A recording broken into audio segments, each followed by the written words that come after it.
觉得右二这台车一定有什么，因为我的直觉也是，我一进去就觉得是那台。我也只觉得是那2台，对，就是就右23台，我是23，我是看12，你看1、2，我们两个都看23。哦，第3台有点诡异。对，第3台对不对10105跟102。对，刚刚进来的第一个直觉是他，但是算到后面的时候感觉是他，所以就是这2台在选。我一开始很明确的感觉是右二这台车，后来就隐隐约约有右二跟它左右两边的车的感觉，然后后来在抽牌的时候，就答案从右二移到右3，而且你们2个都没猜到，我们都选，后来都选3，右3，我们后来都选右3，我是抽牌抽出来觉得是右3，是啊，但我还是对右二的感觉很强烈，是吧？是吧？你觉得它还是有一些磁场？你觉得是哪一台10122， 10122，确定吗？确定。好，那就请老师你来开后车厢吧。好，我开好了。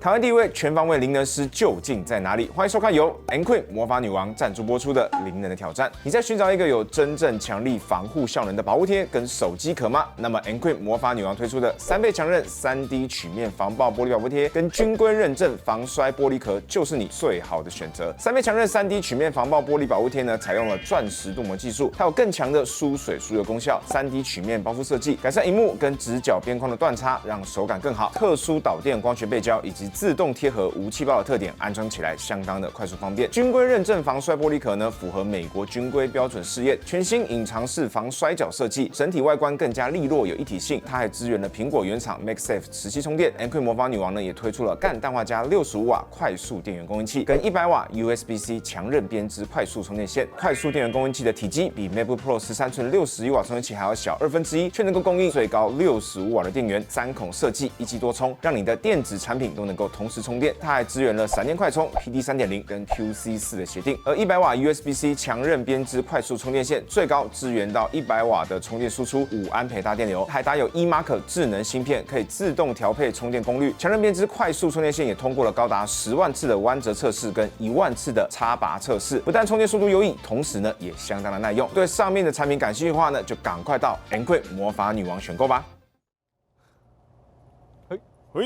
嘿，开不了，开不了，因为不是这一台车。哦，真的，真的啊。其实那时候就是我们看完现场之后，有出去棚外，然后再去稍微再想一下，来复习一下，好像是那个第7台才是正确的。你有选对吗？选对吗？啊，我们刚才想说可以对答案。倒数从那边数过来第2台。右2吗？对。哦，所以都不是。可是我也是觉得可是，一进到片场之后，就会被那个磁场给渲染住，对，那个有一些能量在互动，所以他希望你去跟他玩，那没关系，那就跟他玩这样子。那我们这一组会不会全部公估？公到他可能要推出淘汰赛，败不复活。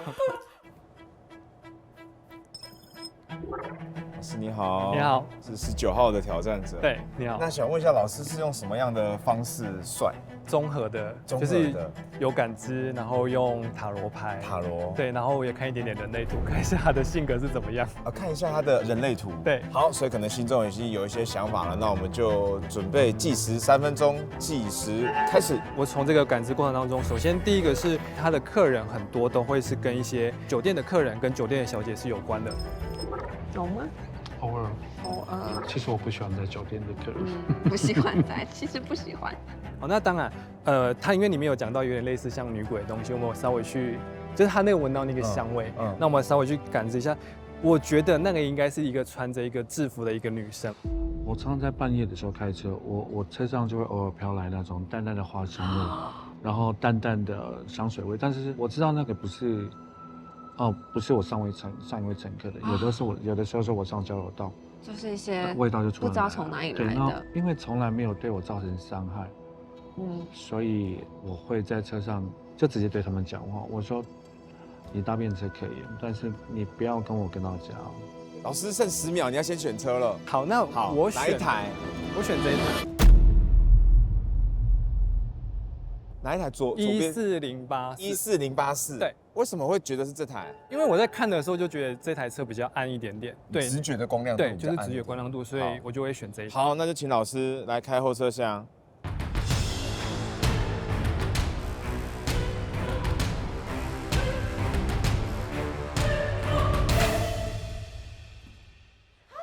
哎，你有对吗？啊，你选中了吗？没有，我选第3台。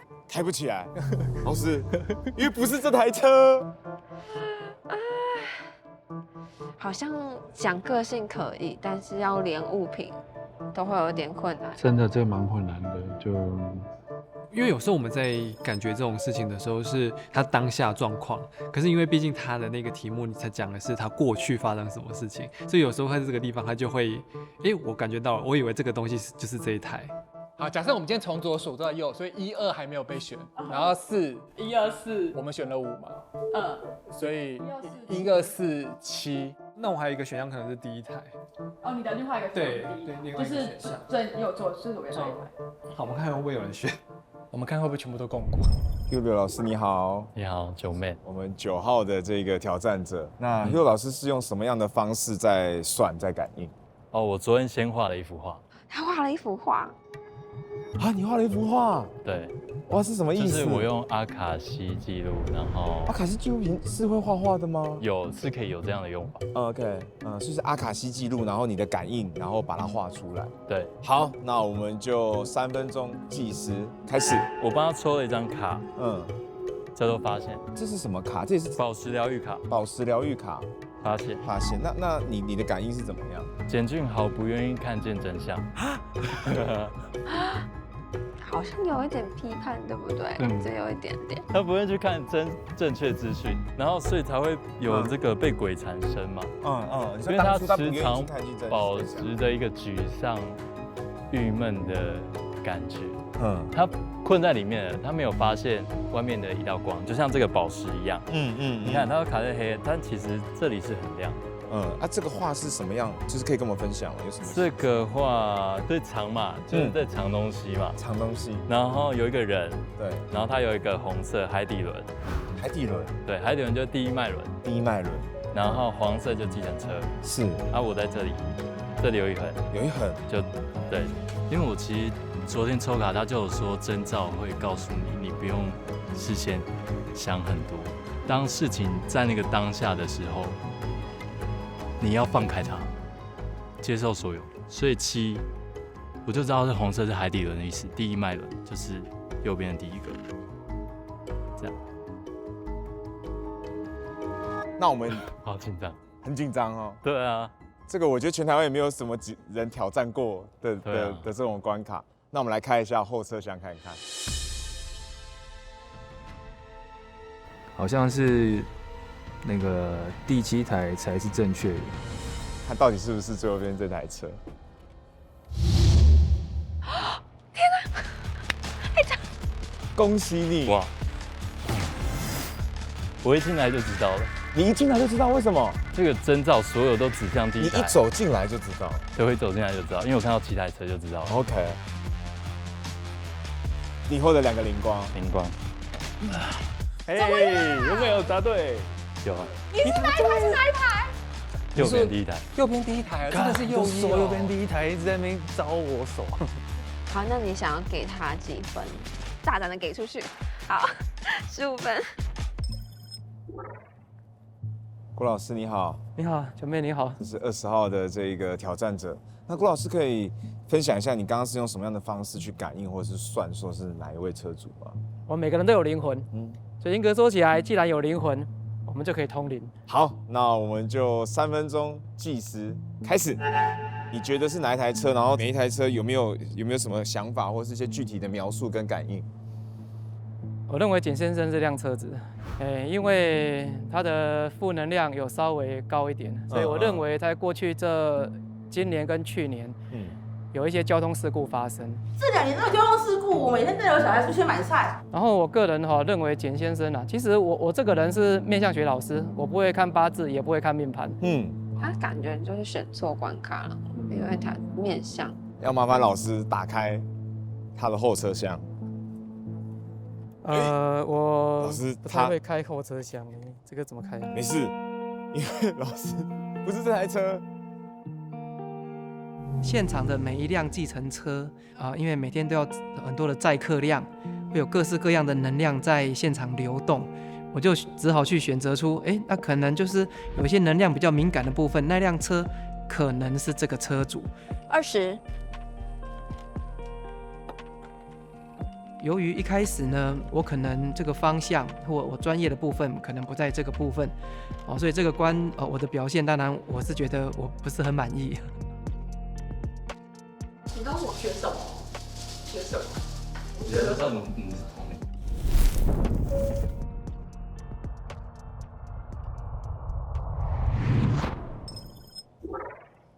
教育老师你好。你好，那教育老师，你是用什么方式在算或感应的？我是用0百或者是用探测数在感应这个。好，那不管怎么样，我们就一样，3分钟倒数计时开始。好，可以跟我分享一下你是怎么看这几台车，然后有没有感应到车主的人生或者是一些直觉？第2台车我觉得是有鬼的能量在里面，在车上有鬼的能量。对。第4台我感应它，叫做答案。答案，所以是他吗？我不确定。第6台车，我读到它能量，它就说对啦，我是对的，叫我选它。哦，第6台车车主叫你选它，不到1分钟喽，40几秒。那第7台车，我感觉到它的车主可能很常上声色场所之类等等夜店之类的，我觉得他可能有把人家撞死，或者是冥婚这种东西的能量。好，那还剩30秒，你要再怎么感应吗？我用探测棒来处理这个问题。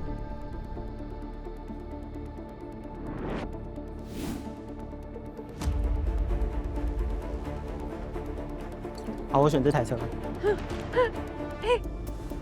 那请你开后车厢看看。这边吗？打不开，对不对？对啊，我比较着重在确认讯息这个上面。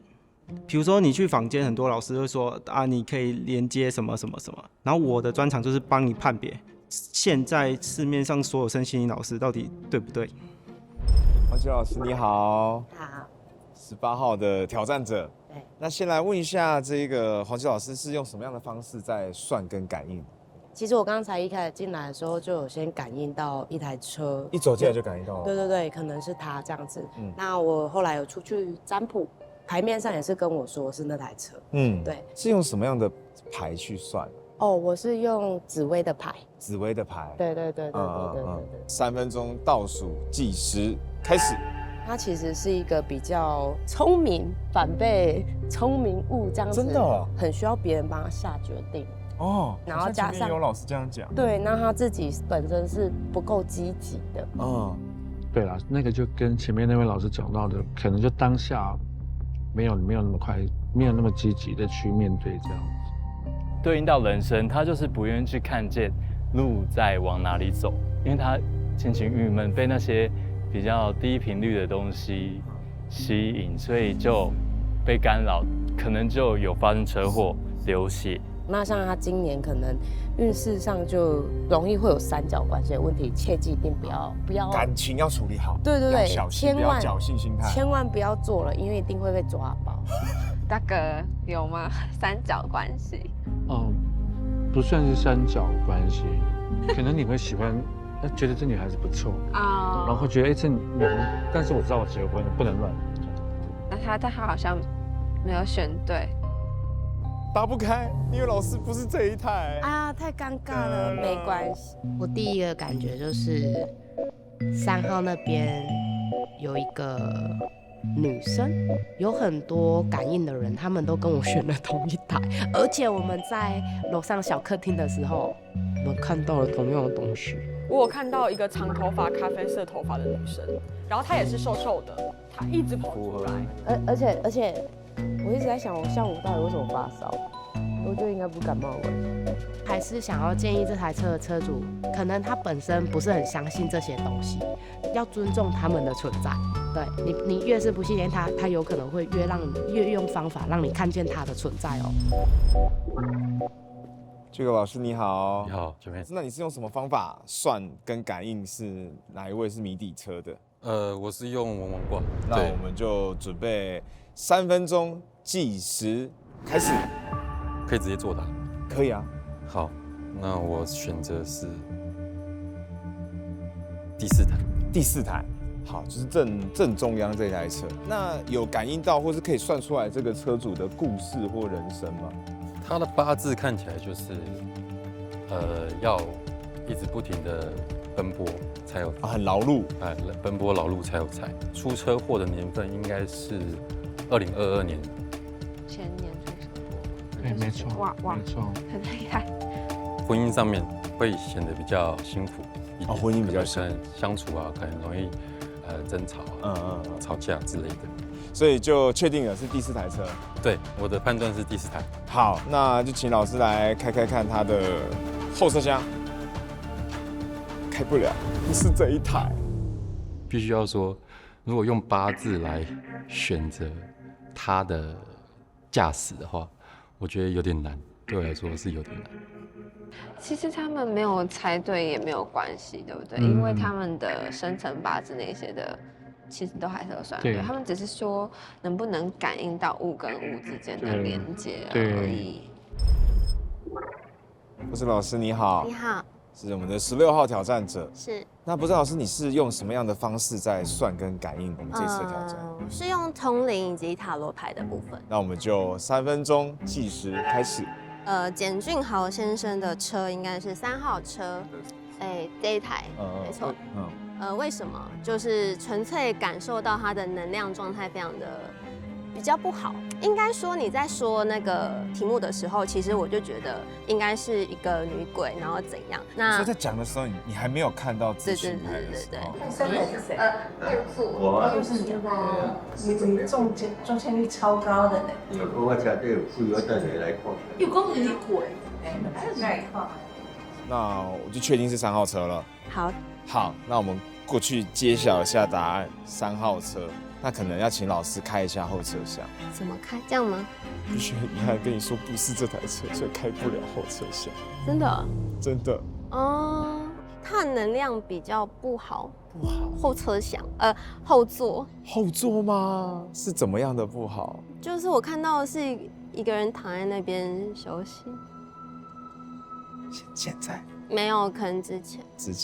我过去的经验就是常常被压床的时候，我会感觉到，是一个女鬼这样子。哦，是为什么是女的？一个梦境就会进来，那通常都会一个很陌生的女孩子出现在那个梦中。对，那每次都是这个样子。我选3。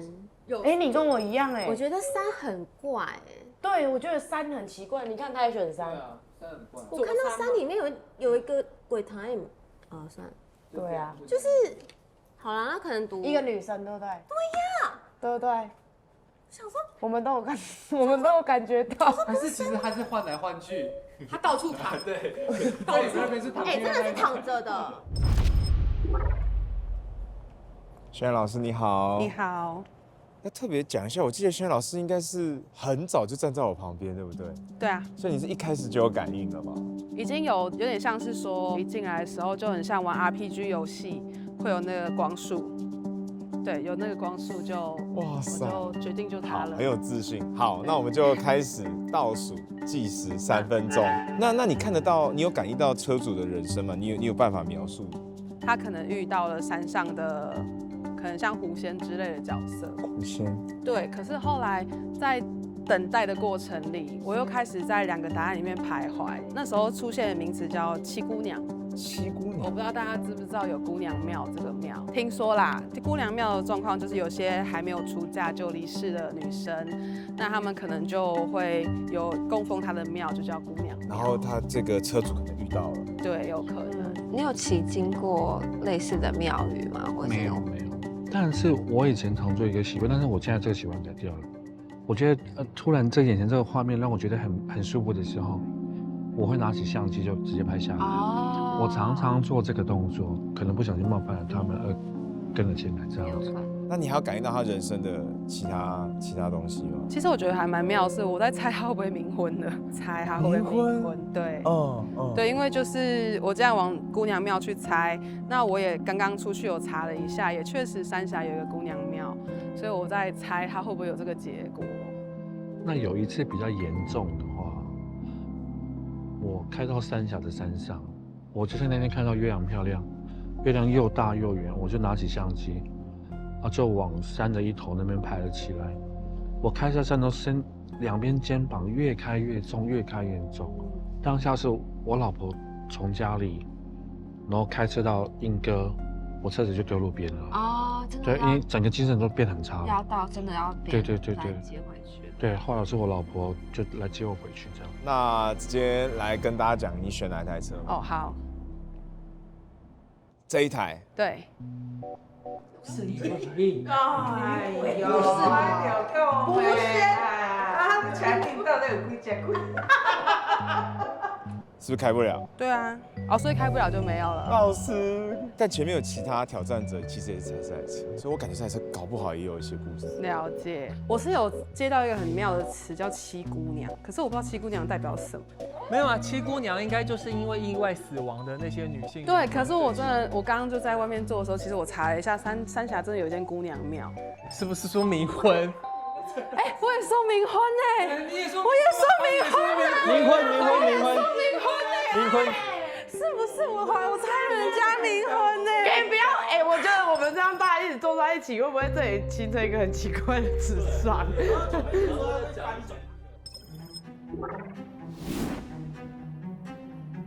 有一种那个修女的感觉。哇，你这个穿搭是通灵少女的感觉吗？蛮可爱的。谢谢。对，那英菲老师是用什么样的方式来算？我用塔罗，是用塔罗，然后还有跟星骰，对，是一种骰子这样。然后我看说哪一台车它可能比较常跟死亡相关，或是另外一个世界的东西有打交道这样。对，但是我其实有2台车，我非常非常不确定。这一台，对，你是说110-122吗？对，跟这一台，最左边的这一台。对，那后来怎么确定的？我其实也到现在都还没有很确定。那现在还没有很确定，那还有90秒，你要不要再感应或想一下？好。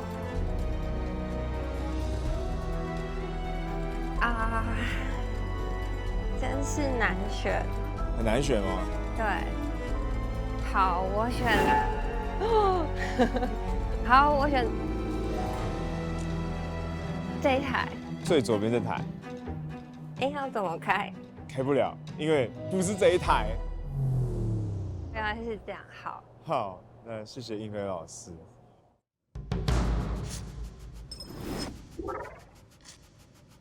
Tiffany老师又见面了。对。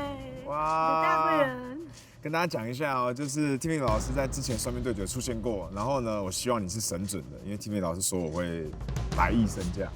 好，那我们就开始倒数计时3分钟。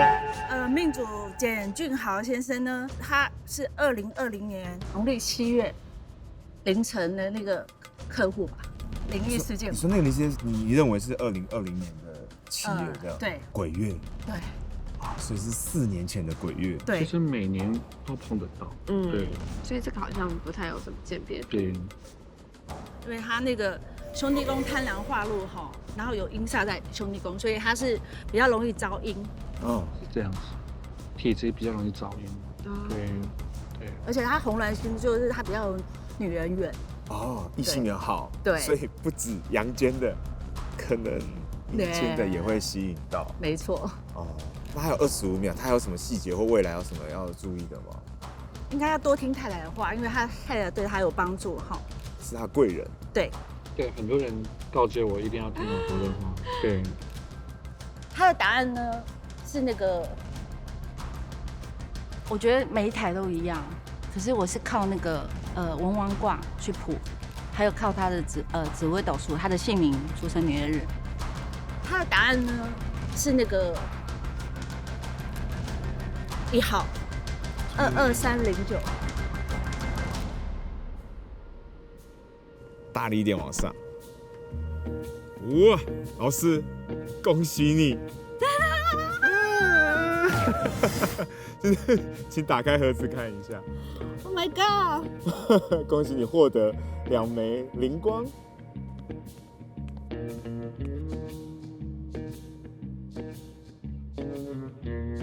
时间太紧凑的关系，他没有办法形容的太深入。对。所以我们给 Tiffany 老师10分。对。是2颗光，2个灵光，2个 aura 有拿吗？有，我想看，是灰色的，是吗？我们没有，我们不知道，我没有开到。是才说我想看啊。这是三角板。这个。哦。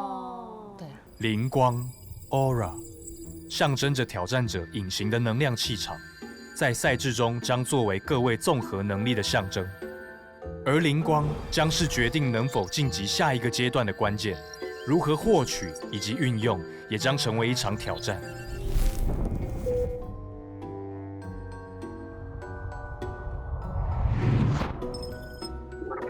阿古老师你好，阿古老师，你是平常是用什么方法在感应这些车子？我觉得这实在太难猜了，所以我先通灵一下，然后看他们发出什么样的光。好，那细节待会计时之后开始跟我们分享。好，我们就开始3分钟的计时。你通灵的时候看到什么画面？通灵看到什么画面呢？就是每一辆车子啊，它其实就会有一个像那个烟这样飘上来。它代表了什么样子的？像绿的烟，就是比如说，它就真的是有一些比较像是金冠魍魉。那金冠魍魉的话，通常是比如说跑山路啊，或者是说跑那种快速道路或是隧道类的，容易遇到那种绿色的光这样子。然后如果就是黑色的话呢，通常是代表就是他可能那个人最近比较衰，或者是说他可能最近气场也不好，然后能量不是很好，那这个时候车子就会发一点黑黑的烟。可以跟我分享哪一台车是什么颜色的烟吗？好。我刚刚其实看到了这一台车有绿绿的烟，这台有绿绿的烟，有绿绿的烟。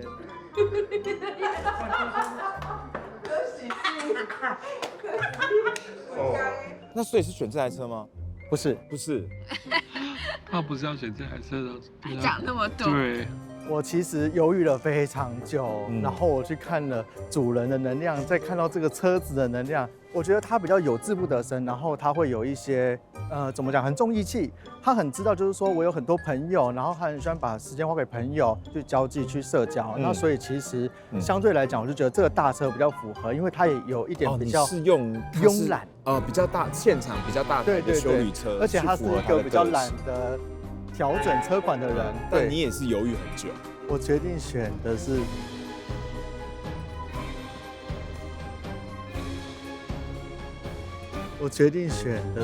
最右边那一台。我要掀开它是吗？试试看。噔噔，这个是灵光，恭喜你！你看我是阿古老师，谢谢你们赐给我灵光。你刚刚也没那么确定好吗？你不会就是说什么选的大车？虽然他猜对我的车。他是从人格去推车款，那你觉得你会想要给他几分？既然都猜中了，那就给10分。给10分，好。不是，因为他已经说了，我去三峡的时候遇到，我洗了艾草之后就没事了，那表示他清理啦。那如果你这样反推，是不是现在那表示现在有的就不是他的？我有用科学推理了一下这样，所以你知道灵性结合科学，才让你过上好生活。那个经验真的会有一点点差别，或是你有没有仔细看那个提示？它那个提示呢，其实有一个地方就是说，反正这台车已经处理过了，你不要选就是好像看起来有脏东西的。你很了解车子的话，你可能也可以猜说什么样的性能、这样的个性的人会喜欢，然后就忽略了这2个细节的话，你就没有办法猜到了。对，佑君老师又见面了，又见面了。哇！我们之前的也是算命对决，就有给佑君老师算过。对。然后我记得佑君老师的专长是姓名学嘛。没错。好，那我们就开始倒数计时3分钟。今天访问我有讲说，可能30位啊，只有我是最难的，因为我是姓名学老师。对。那你有先用八字紫微或者去看一下这个他的人生吗？有，他的名字对女孩子非常好。男性朋友会比较不好，女性朋友非常好。是说他的男生朋友可能比较少吗？少跟不好，不好，会冲突，有时候会宰了他。哈，这么凶？很凶的。是吗？他刚刚说你跟男生朋友好像比较少，但好像没有，也都还对啊，感觉你是广结善缘。对，也都还好。那老师后来怎么感应？感应是哪一？对呀，刚刚进来有感应一下他的手表。还有他的项链，那我从这个名字去看，还有去看看车子，我就感应一下，对应，对，对应一下。老师，时间到了，那选哪一台？我的感应本来是2号，2号，你说10122吗？对，本来是2号，后来呢？后来我觉得还是14084啊，14084。不是非常好的数字。好，那我们来揭晓答案。老师，请开后车厢。这里。对。开不了，因为老师不是这一台啊，老师啊。不过老师也从姓名学的角度给出了一些分析。好，那就先请老师到旁外休息一下。谢谢。辛苦，拜拜。真的很难猜因为我是在姓名学这一块。不是通灵的这样子的意思，所以说要7台插1台又比较有看困难度，这样。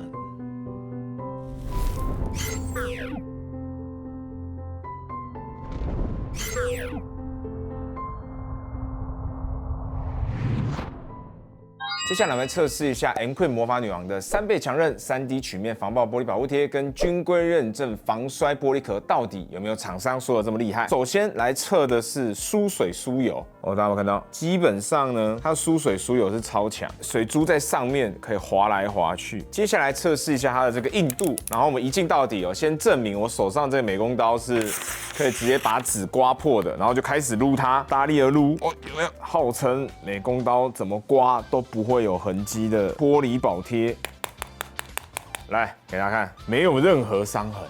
哎呀，我们上更凶的，用锤的。哎呦，不错哎，还在更大力吗？哎，真的没有伤痕哎。好，上电钻，来哦。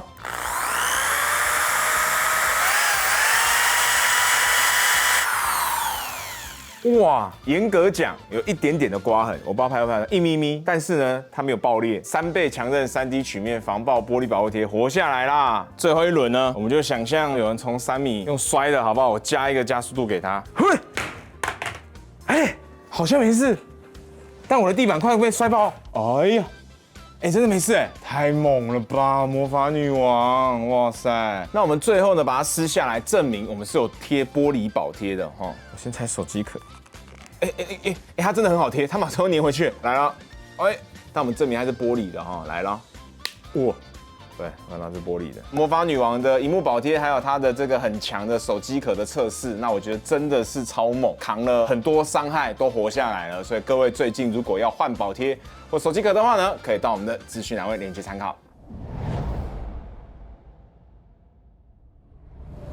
大家好，欢迎 Nemo 老师。你好。您来到我们这节目，我看到您的资料，又会颂钵，又会人类图，还正在写书。我很喜欢去观察一个人的行为，人类图它本来就是透过你的行为去看你这辈子你的灵魂，你来到这里到底要干嘛？那后来像那些颂钵这些东西，是因为我会觉得说有些人还有内在小孩，还有原生家庭问题，他需要被疗愈。但是我真正希望还是说，你去看到你自己这个人真正的样子是什么，就像白宇老师会看星象一样，就你也是去看说他这个人的本质是什么，那什么样才是真正的你？哇，那老师是什么机缘下去碰到人类图，然后就觉得这个工具适合我？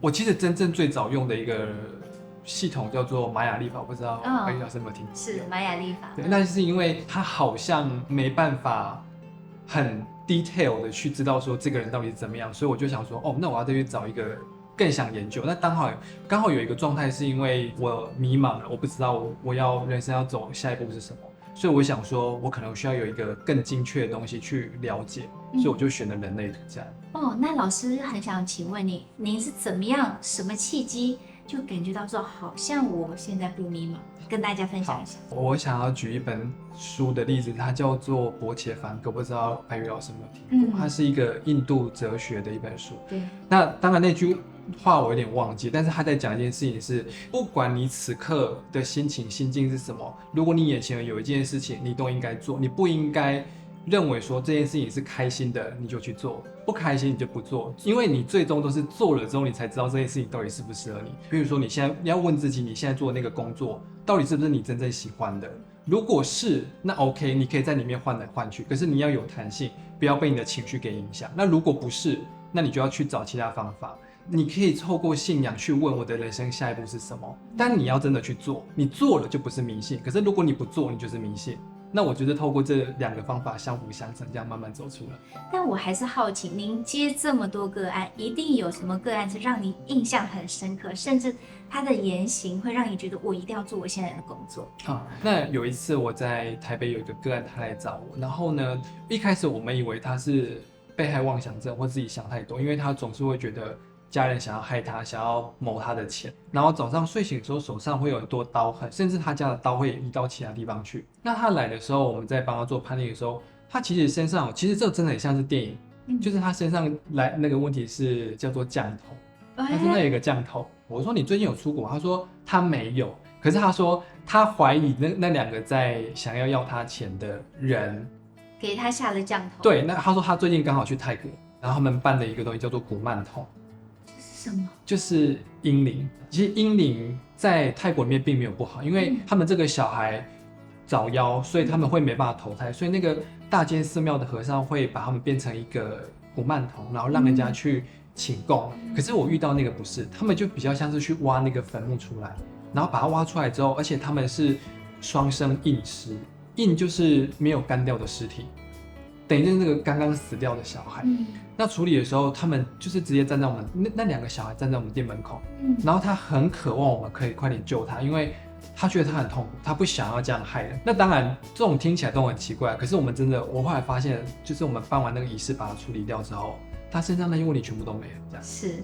那老师是什么样的心态或者机缘想要来参加我们的灵人的挑战？我纯粹觉得好玩。好玩。对。老师是不是个性比较活泼？